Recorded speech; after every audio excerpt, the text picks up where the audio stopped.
дүрсийг яаж би мартаж чадах билээ. Зөтөн нүртэл чиний араас зөтөж хоцорсон миний царайг яаж санаж чадах билээ. Энэ өдөр миний төрс өдөр болсон байгаа. 3 сарын 7. Тэгээд манай найз залуу Япон төрс өдөр тэмдэглэнэ гээд ажлаас чөлөө аваад Токиод хүрч ирсэн. Бид хоёр тэгээд Токиогоос ойролцоо ямар хотелэд нэгийг марччихжээ. Ямар тач Токиогоос нэг метрогоор 1 цаг гаруй яваад очдог тийм газар байсан. За тэгээд замын дундаа миний нөгөө биений мэрх гээд тэгээд мэдээч эмэгтэй хүн чинь биений мэрхээс нэг 7 хоногийн өмнө ч юм уу те сэтгэл санаа тогтворгүй байна. Хэлбэлцэн, жижиг юм дуурлан, баярлан гэд янз янз болдог. Тэр зүйлийг ойлгохгүй өөдөөс жоохон яр гэдсэн болохоор би бас өөдөөс нь яр гээд бид хоёр тэгээд замдаа хэрэлдээд бид хоёрын хэрэлдэгч гэжтэй зүгээр ингээд чимээгүй л байгаад идэг. Ер нь чимээгүйгээр хэрэлддэг гэх юм. Тэгээ нөгөө хөдөө юм болохоор нөгөө метроо хүлээж суугаад цаг гаруй энд суусан баг. Энэ өдөр тэгэл жоохон би энд тунирхсан, нөгөөх нь тунирхсныг минь ерөөсөө ойлгохгүй. Би ингэж одоо яг ингэж байгаа юм чинь тэгж байгаа юм чи ягаад ганц өдөр дэвчиж чаддгүй ингээд. Тэгээ би болохоор гүчээ харин миний төрс өдрөөр бас ингээд ганц ингээд яаж чаддгүй мүү гээд. Миний төрс өдөр ер нь тэгэл өөртөө цаг зарцуулаад нэг машины сандал дээр сууж нэг 30 минут гаруй сайхан массаж хийлгээд бодонгоо салдаг ч юм уу, салдгүй ч юм бэлүү. Эсвэл би өөрийгөө засах ёстой ч юм уу, тэр засрах ёстой юм уу, би засрах ёстой юм уу гэд янз янзын л бодонгоо ингээ суучлаа. Ер нь хүний өөрчлөн гэж ер нь байхгүй дээ. Би ч гэсэн ер нь хүний төлөө өөрчлөгдөн гэж байдгүй юм билээ. Яг хөө хэсэг хугацаанд хайртай болохоор л ингээд тгийгээд санаачлаа сэтгэл хөдлөлтөд автаад ер нь бол би өөрчлөгдөж чадсан байна гэж боддог баг. Гэхдээ ингээд цаг хугацаа яваад ирэхээр аль нь ч өөрчлөгдөөгүй яг буцаад нөгөө эргэлдэж газартаа эргээд хүрээд ирдэг юм билээ.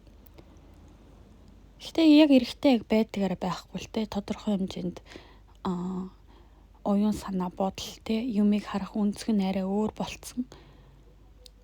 Арай дээрцэн гэсэн үг. Зөв талаараа. Тэгээ энэ бичлэгэн дээр ингээд хэлэхэд за энэ манай нөгөө залуу. Гэхдээ бид хоёр ингээд салсан байгаа эцэст нь. Салсан гол шалтгаан гэх юм бол ер нь Монгол хүний, эмэгтэй хүний, эрэгтэй хүнээс харах хайр халамж тэр тухайн одоо моментд үзүүлэхтэй тухайн хүний үйл хөдлөл гэх зүйл нь юусаа ингээд ер нь л болохгүй байсан л та. Маш ингээд олон жил ер нь ингээд болгоё бүтээ гэж бас төвчээр гаргасан аль талдаа. Тэгэхээр ингээд бид хоёр зүгээр л хоорондоо болохгүй, таарахгүй. Миний хүсэж байгаа зүйлийг тэр хүн хичээхгүй л өгч чадахгүй. Харин түүний хүсэж байгаа зүйлийг би дэвчжиж түүнд өгөх ёстой байдаг. Ерөнхийдөө тийм болчихсон байсан. Тэгэл эцэст нь ер нь хагарсан дөө. Тэгээ ер нь хэсэг хугацаанд өөртөө цаг зарцуулаад зарцуулж лээсэн л тугаасаа холын харилцаанд тэгэл юу л байна өөртөө зарцуулах цаг л байна. Тэгээ салснаас хойш одоо хэдэн ч цаг 24 цаг өнгөрсөн юм уу дөө. Тэгээ жоохон одоо борооны уйлрал эхэлнэ. Хэсэг бас бороо 1 сар ордог болохоор эмор байх. Яаж яхаа бит хоёр нөгөө нэг 6 жил үерхсэн болохоор 6 хэрцэн 6 гэдэг бүр ёо. PS амар уржлаа. Тэгээд янз янзын л юм уу сонслоо. Одоо тэгээ эм орхгүй яах вэ те? Ямар ингээд 6 сар 6 хоног үерхээс салсан хосууд байгаа ш.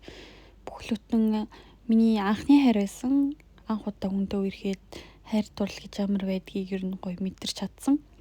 Тийм болохоор эцэст нь ингээд тэр хүнийг хараад зүхээд үс санаад биш. Бид хоёр зүгээр л болохгүй өөр ингээд замаар явах хэвээр хувь тавилантай л тийм хүмүүс юм байна гэд бодож байгаа.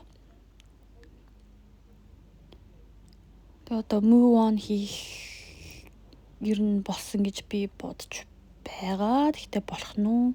Ямар ч тач нэг хэсэг хугацаанд бол эм орох үедээ эм ороод, ажиллах үедээ ажиллаад, уртгаа хийгээд тэгээд болно доо. За тэгээ миний бичлэгийг дандаа үздэг хүмүүст баярлалаа. Цааш гоё өөрийнхөө амьдралдаг орчин, идж байгаа хоол, миний харж байгаа өнцөг их зүйлсүүдийг аплод хийгээд явна.